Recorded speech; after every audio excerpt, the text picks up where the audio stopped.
Bonjour à toutes et à tous. Mesdames, Messieurs, voici le journal. Antoine Diouf. Au sommaire de cette édition, appel à une journée morte au marché des HLM. Le mot d'ordre de l'UNACOIS Diapo n'a pas été totalement suivi par les commerçants, mais le refus de payer la taxe municipale jusqu'à nouvel ordre a été décidé ce matin. À Guédiawaye, les professeurs du lycée Limamoulaye ont tenu leur sit-in aujourd'hui. Ils continuent de réclamer la démolition des cantines érigées devant leur établissement. Fin des abris provisoires au Sénégal. Les autorités gouvernementales donnent 2019 comme échéance pour tout régler. Et puis, Kaolack à l'heure du bilan des vacances citoyennes. Malgré les actes de sabotage lors du passage de la caravane du ministre de la Jeunesse Mambéignan, le Conseil régional de la Jeunesse tire un bilan positif. L'actualité internationale, Binta Diallo, bonjour. Bonjour Antoine. Les titres. Kidal au nord Mali où la tension persiste, CMA et Gacha s'affrontent. L'ONU, elle, veut que la tension baisse en République démocratique du Congo. L'Organisation des Nations Unies appelle à un consensus politique. Tension également au Brésil où la présidente Dilma Rousseff va être jugée. Un procès en destitution voté par le Sénat brésilien aujourd'hui. La page des sports sera présentée par Chertidiane Diagne, qui nous livre les grandes lignes. Bonjour cher Tidiane. Bonjour à vous Antoine Diouf et bonjour à tous. JO Rio 2016, les Lions reprennent le chemin des parquets ce soir. Elles se frottent à l'équipe canadienne. Michael Phelps, lui, l'Américain, entre dans l'histoire davantage. Il a donc gagné hier 2 médailles. C'est en nage et puis nous allons parler aussi de violence dans les navétanes, surtout à Dakar. Vous entendrez donc le président de l'ORCA qui revient donc sur les violences qui se sont emparées hier des matchs qui se sont déroulés donc au stade Demba Diop de Dakar. Nous irons aussi à l'intérieur du pays pour parler toujours navétane, mais beaucoup plus spécifiquement à Tambacounda, mais aussi à Diourbel. Débat sur la double nationalité pour les candidats à une élection présidentielle au Sénégal. C'est le sujet de Point de Vue. Le débat, c'est aux alentours de 12h30. Bienvenue à toutes et à tous.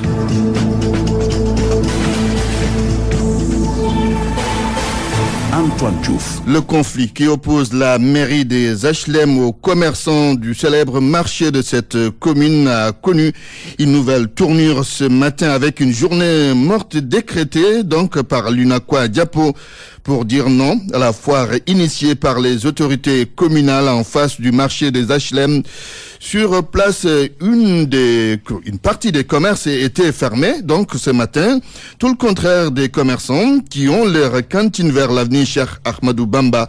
C'est un mot d'ordre pas totalement suivi. Reportage au marché des HLM. Sornana Tambay. Des commerçants debout devant leur boutique, l'air impuissant, et des clients dépités. Ils ont presque tous appris le mot d'ordre de l'UNACOIS en venant ce matin. gars yi nañu grève dafa am tey extra man comprendre ma sax grève ñu ne comme genre ambulant man yi nga xamante ni dañuy lal ci pegg tali beeg yooyu noonu ak marché bi ni nga xamante ni moom noonu la waroon a xumbeewu ko ndax booy baas yi ñu baas yooyu noonu loolu pour man c'est trop tard quoi parce que tey loolu noonu bi nga xamante ni waroon neen koo xeex mooy au début. Cette situation ne peut pas durer, ajoute le jeune commerçant. tëj bi moom dañ koo def nii rek pour leurre gars yi pour ñu waxtaan trouver beneen solution mais tëj bi moom mënta yàgg parce que tam kenn du jugee fu sori ñëw di tëj jëmale kañ waaw parce que tam marché bi di yoon sax kenn di tëj toute benn journée kese tëj ko di yoon ci place yi. Plusieurs centaines de mètres plus loin, vers l'avenue Cheikh Ahmadou Bamba, cette journée morte ne se sent nullement. D'ailleurs, des tabliers commencent à peine à s'installer. Et pour El Hadj, les commerçants ont œuvré pour leur départ et veulent maintenant leur témoigner de la sympathie. C'est de la pure manipulation.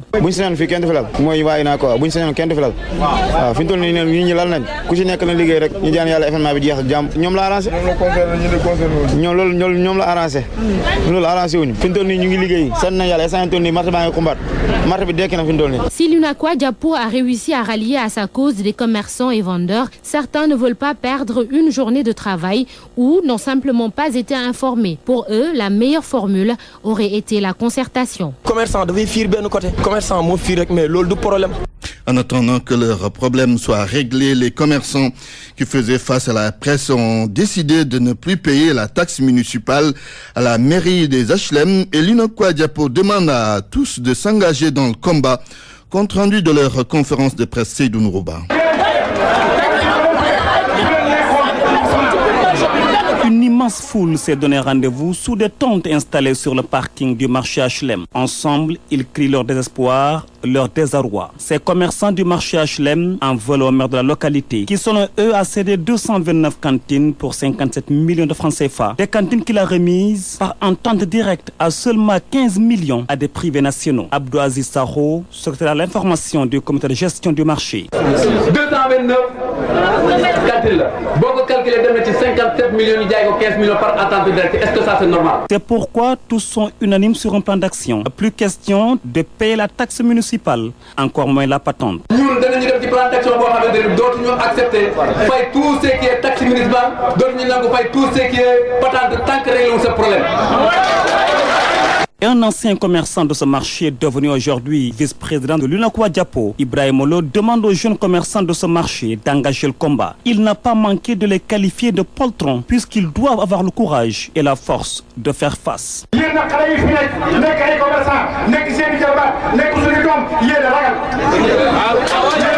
HLM, Bentali, Pikine et d'autres localités où des maires incompétents profitent des commerçants, propos des responsables de marché. La bataille est engagée et sera élargie au niveau régional. RFM, fréquente modulation 94.0, la radio en puissance. RFM.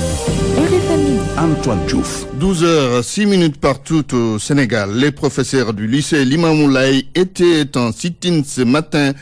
Ils l'avaient promis et ils l'ont fait malgré la décision de la mairie de Ndiarème Limamoulaye d'arrêter le projet de construction de cantines devant leur établissement. Les enseignants du plus grand lycée du pays exigent la destruction des cantines déjà érigées. Écoutons à ce propos Dame Boyd du QSEMS au micro de Salif Sow. Nous tenons ce sitting pour protester et montrer notre désaccord par rapport à ce qu'ils sont en train de faire. Parce que le lycée Limamoulaye est un lycée d'excellence qui a formé beaucoup de personnalités dans ce pays. Ce n'est pas acceptable. Au lieu de chercher des moyens pour le lycée, qu'on cherche à fragiliser le lycée, à polluer l'environnement du lycée pour que les gens ne puissent plus travailler dans la paix et la quiétude. Donc c'est pourquoi nous nous opposons à cela. Ce que nous réclamons, c'est simple. Nous voulons la démolition de ces cantines et donc que l'environnement du lycée soit remis en l'état initial. C'est ça que nous exigeons et nous lançons un appel au président de la République, au Premier ministre, pour qu'ils prennent leurs responsabilités à temps. Parce que les enseignants sont déterminés. Tous les autres acteurs également sont déterminés à aller jusqu'au bout, jusqu'à la satisfaction de cette demande. Le gouvernement veut éradiquer totalement les abris provisoires dans toutes les écoles élémentaires du pays d'ici 2019. Aujourd'hui, il y a 6622 abris provisoires au Sénégal. Pour faire face à la situation, 73 milliards de francs CFA vont être injectés dans le programme national de construction de salles de classe. Le lancement a eu lieu à Ngaïméré dans la région de Thiès. Correspondant chez Ante Diop. Tous les abris provisoires au niveau des écoles élémentaires du pays seront éradiqués d'ici 2019. Et l'opération nécessite la mobilisation d'une enveloppe de 73 milliards de francs CFA. C'est dans le cadre de ce programme qu'une nouvelle salle de classe a été construite à l'école Ndjenou Malik Ndiaye, ex-Méré 1. Daoud Ndiaye, le directeur des constructions scolaires au ministère de l'Éducation nationale. On a un nombre au total de 6622 abris provisoires. On est là-dessus, incessamment donc nous allons trouver une solution à cela. Bon, la première estimation c'était 73 milliards. Youssoufa Diop, administrateur général de la société Batinov, le promoteur. Le projet dans son ensemble est un projet que nous voulons structurant parce qu'il ne s'agit pas simplement de réaliser des salles de classe mais d'assurer un transfert de technologie au Sénégal. Que cette salle de classe est une salle de classe qui a été réalisée avec un matériau isolant à l'intérieur qui permet d'assurer une ambiance de confort. Le coût du programme dans son ensemble est estimé par l'État à un budget global de 73 milliards de francs CFA uniquement pour le remplacement des abris provisoires. Mais nous, dans la limite de ce budget-là, nous avons aussi bien les salles de classe, les toilettes, 2500 toilettes garçons, 2500 toilettes filles et 800 et quelques bureaux pour les directeurs d'établissements scolaires. L'espoir renaît chez les élèves, surtout la COSIDEP qui fait de l'éradication des abris provisoires son cheval de bataille. RFM Thiès, Cheikh Ante Diop. Les vacances citoyennes battent leur plein avec la caravane du ministère de la Jeunesse qui sillonne le pays. Et 72 heures après l'étape de Kaolack qui a fait l'objet d'actes de sabotage, le Conseil régional de la Jeunesse tire tout de même un bilan positif. Son président appelle les jeunes à l'unité pour remplir pleinement leur mission. Kaolak Ibrahim Adamé. 72 heures après le passage mouvementé de la caravane des vacances citoyennes, le Conseil régional de la jeunesse fait le bilan. Selon le président Silma Mandemba Ndiaye, c'est un bilan positif en dépit des actes de sabotage parce que de son point de vue, le ministre de la jeunesse a posé des actes concrets. Oui, c'était un moment vraiment d'inaugurer l'interrégional de l'Agence nationale pour la promotion de l'emploi des jeunes. C'était aussi le moment d'effectuer donc une remise ou bien donc les remises donc au financement des jeunes, mais aussi d'aller dans le département, de visiter d'accord certaines donc réalisations des jeunes. Moi, je pense que c'est un bilan quand même positif et à saluer vraiment donc de cette étape donc à Kaolack. Le président du Conseil régional de la jeunesse déplore tout de même le comportement de ses camarades et estime qu'il aurait pu se comporter mieux que de se distinguer de la sorte. Ça m'a surpris parce qu'au moment où le ministre de la jeunesse, en tant qu'institution donc de la République, vient rendre visite à sa jeunesse, moi je pense que le meilleur c'était donc de l'accueillir avec bras ouverts et vraiment de saisir de cette occasion donc de rencontrer le ministre et donc de bénéficier de donc tous ces programmes et ces politiques donc de jeunesse. Dans la foulée, il appelle la faction rebelle à la raison et à l'unité pour la réussite de la mission qui leur est assignée. Il va falloir que tous ces jeunes-là, qu'ils reviennent à la raison et nous rejoignent donc dans ce cadre-là d'accord d'échange et de partage et d'assurer la mission de représentativité des jeunes au niveau des instances de décision. Le Conseil régional de la jeunesse est une instance apolitique ne reconnaissant aucune tendance, a précisé le président. Ibrahim Djamé Kaolak, Radio Futur Média. Cette doléance des populations de Déni Biram Ndao dans la commune de Mbambilor, elles veulent le bitumage de la route qui relie leur localité à Rufisque. Cet axe long de 5 km est en très mauvais état. Déni Biram Ndao donc se trouve dans la commune de Mbambilor.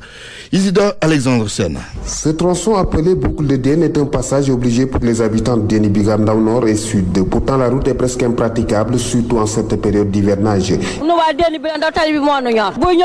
que nous demandons, c'est la réflexion de cette route. Parce que sans piste, il ne peut pas y avoir de développement. Il y a des personnes qui veulent habiter ici, mais faute de route, elles patientent. Nous, population de Déni Biram Ndao, nous voulons que cette route soit goudronnée et cela va faciliter l'accès à ce marché.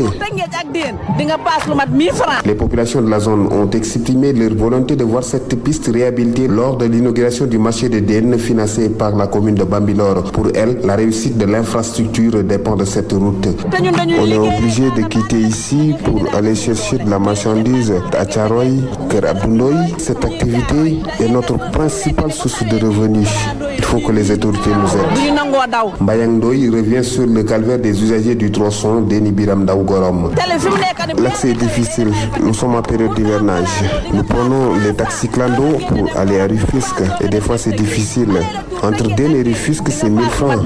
Présent à la cérémonie de l'inauguration du marché, le maire de Bambilor, Ndiaye Diop, et le ministre de la Pêche et de l'économie maritime, Oumar Gueye, ont rassuré les populations de la volonté du président Macky Sall de satisfaire leurs doléances. Isidore Alexandre Sen, Déni Biram Ndao, RFM. L'actualité internationale.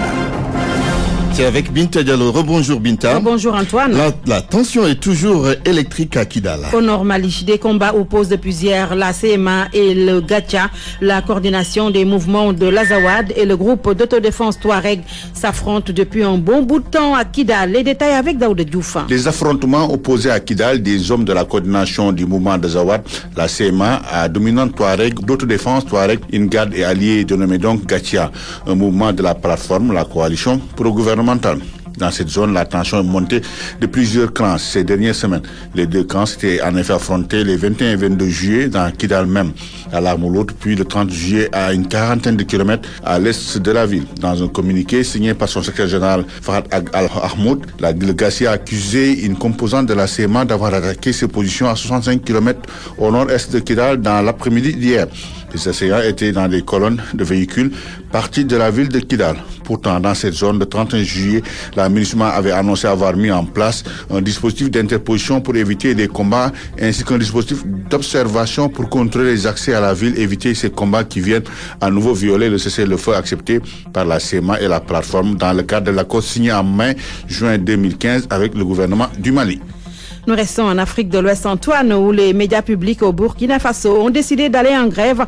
Voyons tout cela avec Babacar Fall. Une grève annoncée pour la fin de ce mois d'août, mais le SYNATIC, syndicat autonome des travailleurs de l'information et de la culture, compte d'abord observer une journée nationale de protestation, ensuite arrêt de travail pendant 24 heures. Les travailleurs des médias publics du Burkina Faso exigent du gouvernement de meilleures conditions de vie et de travail, pour reprendre Sidiki Dramé, le secrétaire général du syndicat cité par l'agence Panapresse. Les syndicalistes reprochent aux autorités burkinabées un manque de volonté réelle de résoudre les préoccupations des travailleurs des médias publics. Parmi les revendications, le reclassement de certains agents, reclassement bloqué depuis 12 ans, ou encore l'harmonisation et la hausse de l'indemnité de code vestimentaire. Les relations étaient déjà tendues entre les journalistes de la radio-télévision du Burkina Faso et les nouvelles autorités du pays. On accuse le régime de Roch-Marc Christian Kaboré, arrivé au pouvoir il y a seulement 6 mois, on les accuse de vouloir déjà embrigader les médias publics. Centrafrique, Binta, le fils du président François Bozizé, remis en liberté provisoire. Provisoire, Antoine. Jean-Francis Bozizé était ministre de la Défense de son père en 2012. Il est poursuivi pour divers chefs d'inculpation, détournement de deniers publics, complicité d'assassinat. Entre autres, il a été entendu par un juge d'instruction avant de bénéficier d'une liberté provisoire pour préparer sa défense. Son père, le président François Bozizé, en exil, lui, fait également l'objet d'un mandat d'arrêt international par la Cour d'appel de Bangui depuis 2003. République démocratique du Congo, l'ONU appelle à un consensus politique. Un appel qui intervient à 4 mois seulement de l'élection présidentielle en RD Congo. L'ONU veut un consensus sur le processus électoral. C'est une coalition d'ONG qui a saisi les Nations Unies pour que l'organisation retire son soutien à la commission chargée d'organiser l'élection présidentielle au Congo. Brésil, la présidente Dilma Rousseff sera finalement destituée de son fauteuil. C'est la descente aux enfers pour la présidente du Brésil. Le Sénat a décidé de la faire juger. Un procès en destitution attend donc Dilma Rousseff pour maquillage de comptes publics. Rousseff, isolée depuis lors de la présidence du Brésil, sera écartée définitivement de son poste après son procès. Antoine, c'est tout. Merci Binta pour cette page internationale. Parole aux auditeurs. L'actualité, qu'en pensez-vous? Moi, je pense que vous devez. Réagissez dans nos éditions d'information sur l'actualité. Bonjour. Oui, bienvenue sur cette antenne d'RFM. Du lundi au vendredi, vous avez la parole sur RFM. Débat sur la double nationalité pour les candidats à une élection présidentielle au Sénégal. C'est le sujet de point de vue. RFM Sport. Cher Tidiane Diagne, rebonjour. Rebonjour à vous Antoine Diouf. Jeux Olympiques de Rio 2016, les Lions reprennent donc le chemin des compétitions voilà. Ce soir. Maintenant. Justement Antoine, elles se frottent au Canada à partir de 20h45 pour leur troisième sortie. Les protégés de Moustapha Gueye ont concédé pour rappel 2 défaites en autant de sorties face aux États-Unis et à la Chine. Toujours dans le groupe du Sénégal, les États-Unis se frottent ce soir à la Serbie. La Chine fera face à l'équipe espagnole et nous avons joint notre envoyé spécial donc à Rio de Janeiro, Babacar Ndofay, qui revient un tout petit peu sur le programme mais aussi sur les ambitions du Sénégal pour ces journées qui restent. On a fait le match de basket pour la délégation sénégalaise. Vous savez, les Lions du basket disputent aujourd'hui le 3e sortie. Ce sera face au Canada à partir de 20h45 heure de Dakar. Elles vont affronter le Canada après avoir essuyé 2 revers face aux États-Unis puis face à la Chine. Le Canada, on le rappelle, a battu la Chine, donc ce sera également une très difficile partie qui attend les joueurs de Moustapha Gueye. Sinon, demain, on a aussi en natation Maïngaï qui va plonger. Elle sera suivie plutôt par Agali Ndiaye qui va descendre lundi pour sa première participation aux Jeux Olympiques. Agali Ndiaye, on rappelle, elle n'a que 13 ans. C'est la plus jeune athlète de la délégation du Sénégal. Elle est pensionnaire du club de natation de la BCAE. Pour terminer, cette semaine, il y a également Anissène du lancer de marteau qui va s'y mettre donc samedi. Les autres athlètes sénégalais vont donc descendre à partir de la semaine prochaine. Ce sont les Balla Gueye, Isabelle Sambo.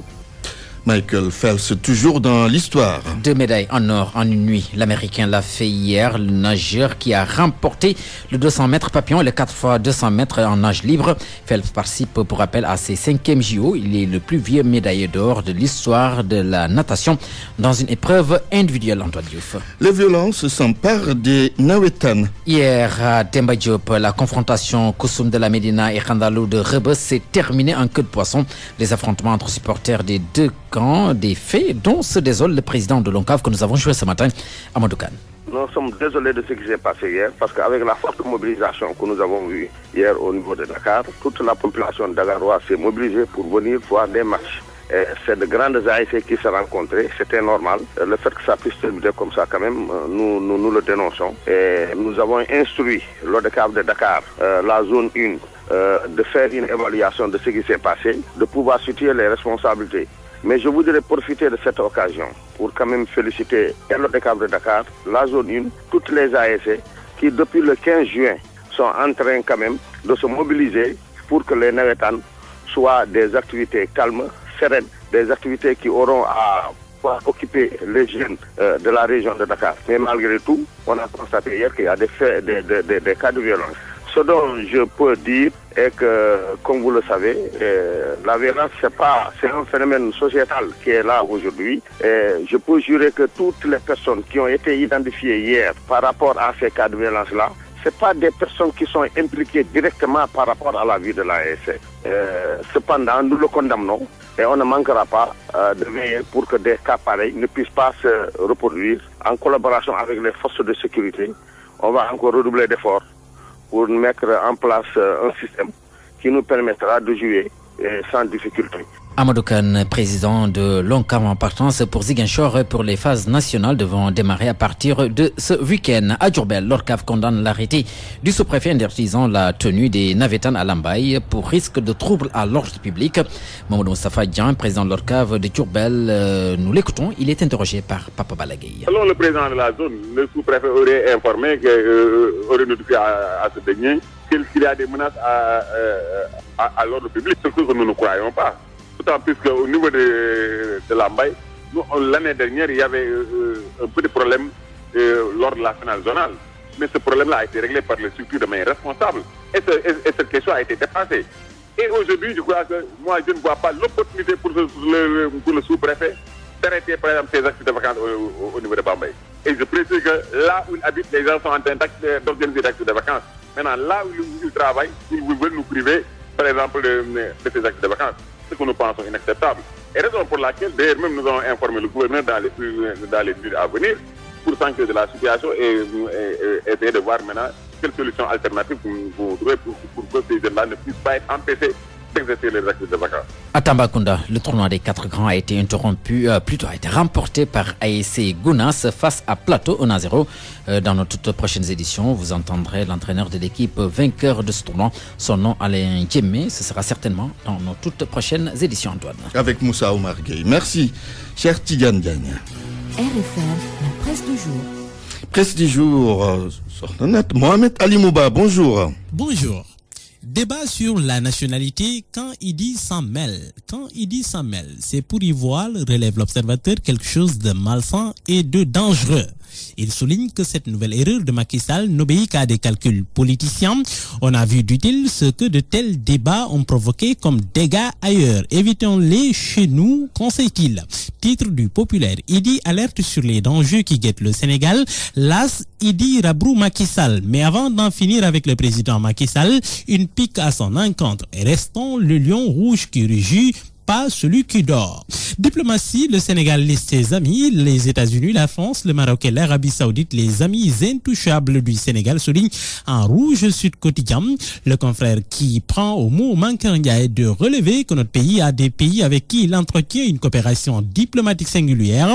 Les pays de l'oncle Sam, celui de Marianne, le royaume chérifien ou celui des Saouds sont les piliers essentiels de la diplomatie sénégalaise. Le Sénégal n'a pas envie de remettre en cause cet axe diplomatique et stratégique. République. Il ne le fera point, confesse le ministre des Affaires étrangères de notre pays. À titre du quotidien Manqueur chante les amis du Sénégal. Commentaire de Sud Quotidien. Nous avons le devoir de consolider cette relation diplomatique, mais à la seule condition que le Sénégal en tire bénéfice. Notre diplomate en chef ne doit pas perdre de vue que le jeu des alliances qui va se nuer et se dénuer se fera au gré des intérêts présents et à venir de notre cher Sénégal. En d'autres termes, relève le commentateur, si ses intérêts commandent qu'il remette en cause cette amitié, oui, le Sénégal doit le faire sans état d'âme. En somme, nous sommes contre toute diplomatie immobiliste de nos relations avec ces pays. L'Arabie Saoudite, on l'a dit, fait partie de l'axe stratégique de notre diplomatie. Alors, le Sénégal obtiendra-t-il de ce pays la libération de notre compatriote Mbaye Diop? Le gouvernement se démène en tout cas comme un beau diable pour y arriver, rapporte le Populaire. Intense tractation entre l'axe Dakar-Riyad. Selon Sud Quotidien, Macky Sall a envoyé un message au roi Salman Ben Abdelaziz. Le Sénégal suit de très près l'affaire Mbaye Diop et l'affaire Al-Khali Cissé. Tous écroués en Arabie Saoudite, le sabre du bourreau suspendu sur leur tête. La Sénélec tire son bilan 2015, 12 milliards de francs CFA au compte. Point enquête en première page. Pas moins, ces bons résultats, souligne le journal, sont le fruit d'un effort de redressement de l'entreprise. Les pannes sur le réseau, la fraude et les factures non payées. Encore des points noirs sur ce tableau. Selon le Populaire, l'État et les mairies doivent 66 milliards de francs CFA à la Sénélec. Le tarif de l'autoroute à péage Yamia-Yombour, un péage cher payé. Selon le quotidien, c'est un contrat léonin qui est à la base de tout. L'État du Sénégal n'a aucune marge de manœuvre. Gérard Sénac refuse d'entendre raison. Le président Sall aurait décidé de bouder l'ouverture au trafic du tronçon qui va de Diamniadio à l'aéroport de Diass. Le président Sall aurait décidé de bouder l'ouverture au trafic du tronçon qui va de Diamniadio à l'aéroport de Diass et à Hambourg, ce pour manifester son mécontentement. Et puis Pape Diop de Bokgiskis passe un sale quart d'heure entre les mains de sa niarelle Mama Dieye. Celle-ci, se sentant délaissée, n'a pas trouvé mieux que d'abreuver d'injures son mari. Entre les deux, tout relève enquête, ce n'est plus le parfait amour. Et pourtant, le mariage avait fait le buzz au regard de la dot reçue par l'ex-présentatrice de Petit Déj. Bon lecture à tous. Point de vue. Regard croisé sur l'actualité du jour.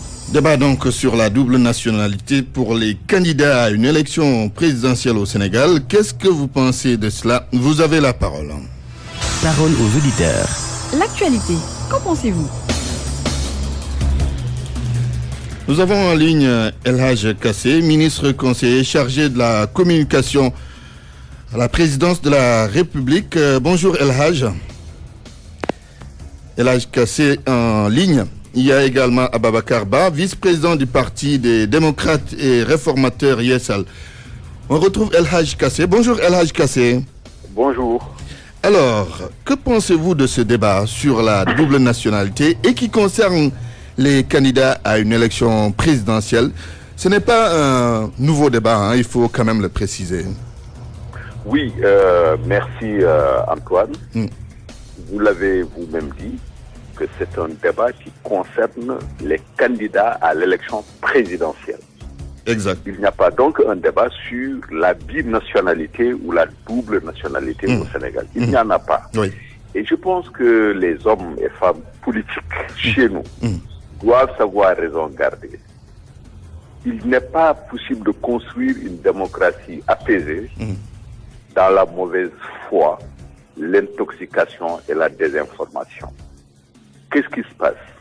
Ce qui se passe simplement, c'est que celui qui veut diriger le Sénégal en qualité de président de la République doit être de nationalité exclusivement sénégalaise. Et ça ne date pas d'aujourd'hui. Si ça on ne date pas d'aujourd'hui. La Constitution. Ça ne date pas d'aujourd'hui. Oui. Donc, c'est quand même malheureux que des chroniqueurs, des hommes politiques pensent qu'il y a un débat sur la sénégalité. Il n'y a jamais eu de débat sur la sénégalité.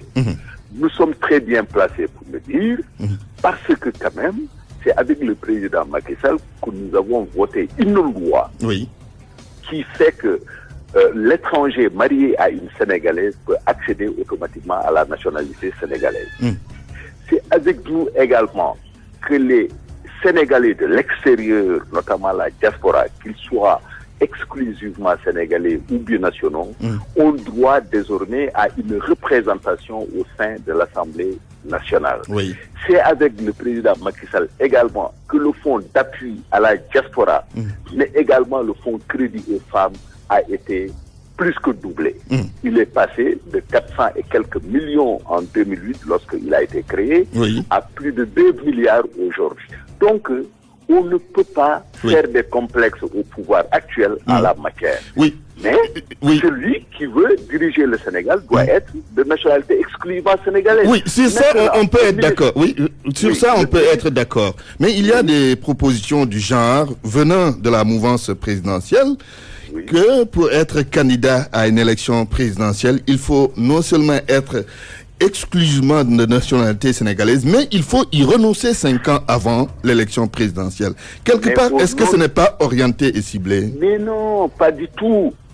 Celui qui a fait la proposition, c'est le ministre Benoît Sambou. Oui. Il l'a fait avec d'autres participants aux concertations autour du code électoral, etc. Mais il a parfaitement le droit et il l'a argumenté. Il a dit que les 5 ans correspondent à la durée du mandat du président de la République. Mais c'est un argument objectif, il n'est pas subjectif, premièrement. Deuxièmement, Benoît Sambou est allé jusqu'à dire qu'il devrait être possible d'adopter des mesures ou des dispositions transitoires qui permettent d'appliquer les 5 ans à la prochaine élection.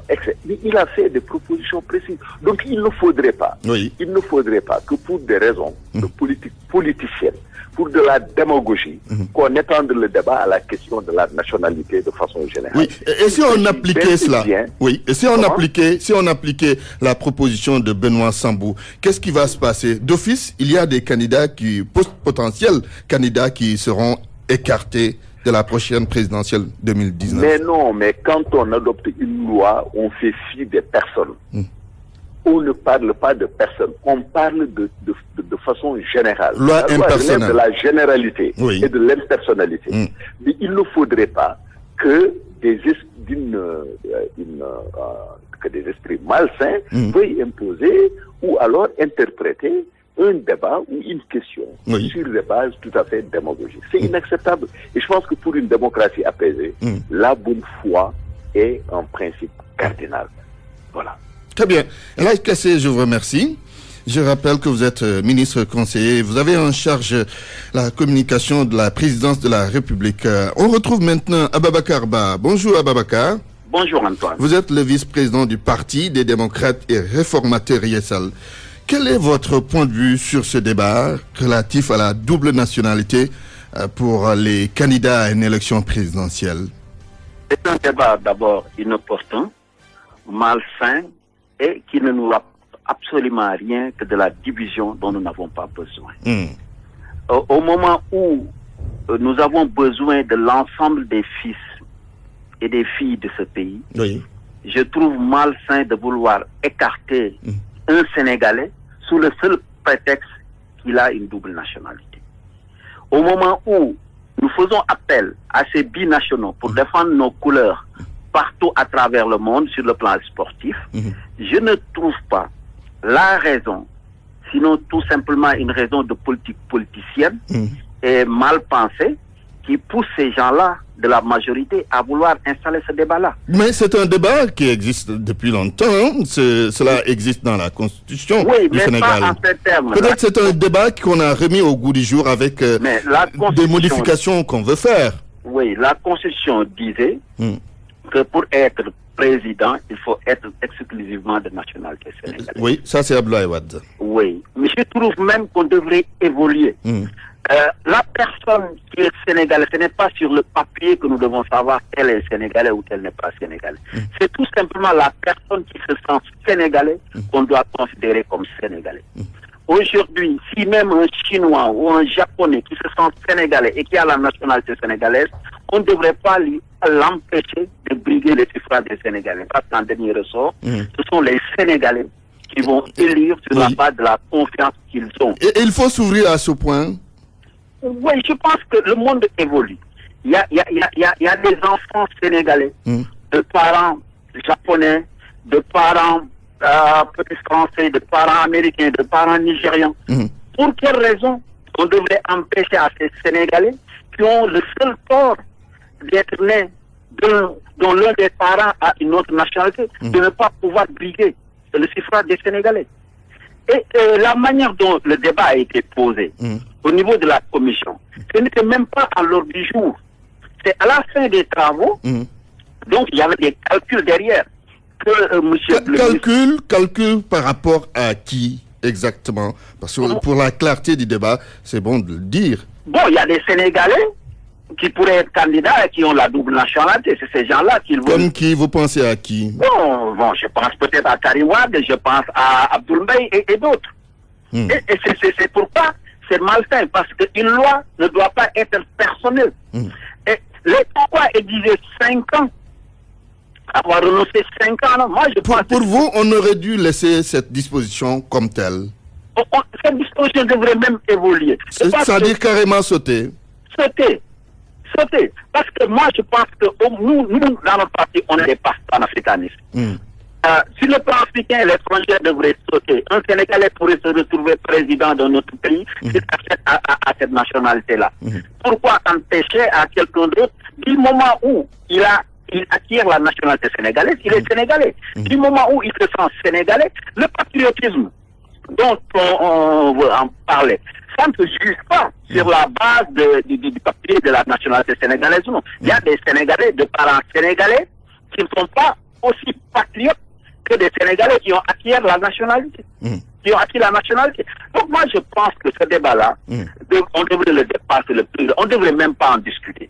Parce que ça ne peut pas prospérer dans un pays comme le Sénégal. Et vous pensez que cette disposition risque d'être adoptée? S'il est adopté, ça va faire très mal au Sénégal et aux Sénégalais. Je pense que le président Macky Sall sera assez réfléchi pour ne pas suivre les gens qui le poussent à poser ce genre d'actes. Parce que ce sont des actes qui sont dangereux pour le Sénégal, dangereux pour la stabilité du pays. Très bien, merci. Merci Ababakar Ba, vice-président du Parti des démocrates et réformateurs. Yessal, docteur Fatou Sow est en ligne, bonjour. Bonjour. Anthropologue, sociologue en politique, c'est ça, docteur. Alors, pour être candidat à une élection présidentielle au Sénégal, il faut être exclusivement de nationalité sénégalaise. C'est ce que dit l'actuelle constitution. Et même des modifications ont été proposées. Renoncer à une autre nationalité étrangère si l'on veut être candidat. Vrai ou faux débat, à votre avis? Bon, à mon avis, toutes les questions peuvent être posées. L'essentiel, c'est que ça se fasse dans un climat de sérénité. Il ne doit pas y avoir de questions taboues. Je dis d'emblée, ma position à moi, je pense que la question de la double nationalité, j'ai dit écrit, peut être une opportunité et peut même être une stratégie pour des pays comme les nôtres. Dans la mesure où je disais que les Américains ont choisi d'aller chercher les gens de tous les pays du monde pour en faire des Américains, et on a vu ce que ça a donné. Nous, on a choisi d'envoyer nos enfants dans tous les pays du monde parce qu'on est un peuple de migrants. D'où qu'ils naissent, ils sont des Sénégalais. Donc, à partir de ce moment, il faut... Mais ceux qui ont discuté de cette question-là avec la Constitution de 2000 ou de 2001, je crois qu'il y a eu un consensus pour que le futur président renonce à une autre nationalité. Bon, cela va de soi, parce qu'il serait inimaginable d'avoir un président qui, après avoir pillé le Sénégal, puisse, au nom de son autre nationalité, se réfugier ailleurs et qu'on n'ait pas accès à cette personne pour la condamner. Oui, tout à fait. Je crois que ce sont ces questions-là qui sont à la base. D'autant plus que le Sénégal a connu des problèmes. Question quand même légitime, non? Voilà, parce que je rappelle simplement qu'on a eu le DG d'une société ici, qui a été objet d'audit. On a lancé un mandat international et qui n'est jamais revenu au Sénégal. Donc, c'est des questions qu'on doit poser. L'essentiel, c'est que ça se fasse de manière sereine et que chacun apporte ses arguments, qu'on voit quels sont les avantages et les inconvénients pour aller vers un consensus. Le débat n'est pas sain parce qu'aujourd'hui, c'est deux camps qui se font face à face. Chacun essaie d'avoir des arguments pour pouvoir détruire les arguments de l'autre. Mais si nous arrivons à en faire une question de réflexion en dehors des moments d'élection, je crois que c'est des questions qu'il faut poser, mais à des temps autres, pour l'appréhender de la manière la plus sérieuse possible, même si je dis que moi, je réaffirme ma conviction et que ça peut être une stratégie intéressante pour notre pays d'utiliser la double nationalité, n'empêche que pour celui qui doit être un président de la République, la constitution actuelle, il me semble, qui est consensuelle, a réglé le problème en disant qu'au moment de l'être, il va falloir se débarrasser d'une autre nationalité. Il me semble que c'est légitime et que c'est juste. Et maintenant, il faut éviter simplement qu'on en fasse des débats outre, en tout cas, l'objectif qui pourrait intéresser la société. Parce que moi, je ne crois pas qu'on puisse en arriver à des problèmes comme celui de la Côte d'Ivoire, où c'était des groupes ethniques qui se mettaient face à face. C'était l'exclusion totale d'un groupe ethnique par rapport à un autre. Oui. Le Sénégal est un pays de brassage, à la fois au niveau du sang, au niveau de la religion. Je ne crois pas qu'on en arrive à cette situation-là, mais on ne faut pas non plus accepter qu'on puisse proposer des lois simplement pour des raisons personnelles. Pour éliminer tel ou tel candidat. Ce serait pas acceptable. Je crois que les Sénégalais ne l'accepteraient pas de toute façon. Tout à fait. Docteur Fatou Sosa, vous parlez de l'ouverture dont les États-Unis ont fait montre sur la question de la nationalité, mais quand même fermée pour ceux qui veulent être candidats à une élection présidentielle. Pourquoi au Sénégal on devrait parler de danger si l'on évoque cette question de double nationalité pour les candidats à une élection présidentielle? Non, je ne crois pas à un danger. Je crois que les politiques, chacun est dans son rôle pour faire monter la mayonnaise, tout simplement. Mais la question sérieuse, c'est-à-dire qu'il faut séparer la question de la présidence de la République et poser les arguments jusqu'à, en tout cas, qui ont guidé, je crois, ceux qui ont fait la Constitution, qui a amené à dire qu'il faut que cette personne, au moment de briguer le suffrage des Sénégalais, doit renoncer à sa nationalité. Je trouve qu'elle est juste. On n'accepterait pas quelqu'un qui appartiennent à une autre nationalité, parce que dans les autres pays, on n'a pas vu des gens avec une double nationalité. Vous ne pouvez pas avoir une double nationalité si vous voulez diriger l'Amérique. Oui. Donc, pourquoi les Sénégalais n'exigeraient pas cela? Mais il faut séparer la question de la double nationalité par rapport à la présidence de la République et par rapport à d'autres utilités. Oui, parce que là, comme l'a souligné El Hadj Kassé, il y a quelques confusions peut-être voulues par certains acteurs politiques autour de la question, en parlant tout simplement de double nationalité. Or, le problème ne se pose pas en ces termes. Ben, je n'ai pas écouté ce que El Hadj a dit. L'essentiel, beaucoup d'acteurs politiques parlent de double nationalité tout court. Or, cette question concerne ceux qui veulent être candidats à une élection présidentielle.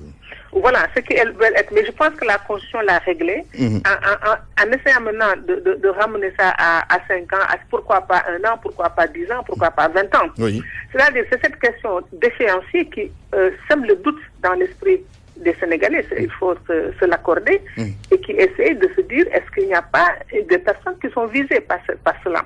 Mais je crois qu'il faut en rester à la Constitution qui était quand même consensuelle. La loi a été consensuelle et jusqu'ici, ça n'a pas posé de problème. Je ne vois pas l'utilité de soulever cette question à nouveau. Ça va amener vers des excès, c'est une volonté d'exclusion de certains individus. Et or, la loi, en ce moment-là, règle, il me semble, cette question de la double nationalité de manière satisfaisante, en tout cas pour ce que j'en sais. Donc, c'est éviter d'en faire, à mon avis, un débat qui n'est pas utile à la société sénégalaise, mais qui est un débat entre des adversaires politiques où chacun donne un coup à l'autre. C'est là où que se trouve le danger. C'est là que se trouve le danger. À ce moment-là, on manipulerait l'opinion publique, on manipulerait les citoyens pour une finalité qui n'est pas dans le sens de leur intérêt, mais qui a pour finalité simplement un camp contre l'autre, quel que soit le camp qui en sortira vainqueur, celui qui aura le plus réussi à manipuler l'opinion, c'est ce camp qui va en sortir vainqueur. Mais moi, je ne crois pas que le Sénégal, vu notre situation actuelle, qu'on puisse en arriver à des guerres civiles pour des questions de citoyenneté. Donc, il faut pas quand même exagérer les choses. La réalité ivoirienne est tout à fait loin de la nôtre. Mais ça peut amener des frustrations de groupes par rapport à d'autres groupes, mais pas en termes d'ethnie. Donc, je ne pense pas qu'on puisse en arriver à cette situation-là. Mais ce que je retiens, c'est que c'est important. Aucune question ne doit être tabou. Si on est un peu plus mûr, un peu capable de réfléchir, mais qu'on les pose dans des moments de sérénité. Très bien. Et en ce moment-là, chacun amène son argument. Son argument. On verra quels sont les arguments qui sont les plus utiles. Si nous sommes tous motivés par l'intérêt de ce pays, nous arriverons à trouver un consensus. Quelque chose, sans doute. Merci, docteur. Merci. Merci. Docteur Fatou Sow-Sarr, anthropologue, sociologue en politique. C'est tout pour Point de vue aujourd'hui. La météo avant de boucler cette édition. La situation redeviendra favorable dès cet après-midi à l'occurrence d'événements pluvieux orageux, surtout dans la journée de demain où une bonne partie du pays sera intéressée par des pluies faibles, parfois modérées par endroits.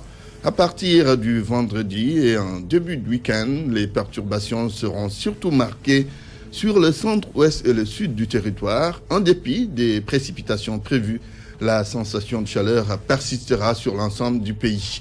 Les visibilités seront bonnes. Fin de cette édition. Rappel des titres. Appel à une journée morte au marché des HLM. Le mot d'ordre de l'Inakwa Diapo n'a pas été totalement suivi par les commerçants et le refus de payer la taxe municipale jusqu'à nouvel ordre a été décidé ce matin. À Guédiawaye, les professeurs du lycée Limamoulaye ont tenu leur sit-in ce matin. Ils continuent de réclamer la démolition des cantines érigées devant leur établissement. Fin des abris provisoires au Sénégal. Les autorités gouvernementales donnent 2019 comme échéance pour tout régler. Et puis Kaolack à l'heure du bilan des vacances citoyennes, malgré les actes de sabotage lors du passage de la caravane du ministre Mame Mbaye Niang, le conseil régional de la jeunesse tire un bilan positif. Journal présenté par Antoine Diouf à la technique, Abdoulaye Didi Diop, réalisation El Hadj Daouda Diouf à la régie. Il y avait Pape Oumar Diaw. À 13h, la grande édition à Wolof sera présentée par Mamadou Mohamed Ndiaye. Tout de suite, je vous propose Dialgati Hibar. À toutes et à tous, je souhaite une excellente après-midi. Après-midi. Après-midi. Après-midi. Après-midi. Après-midi.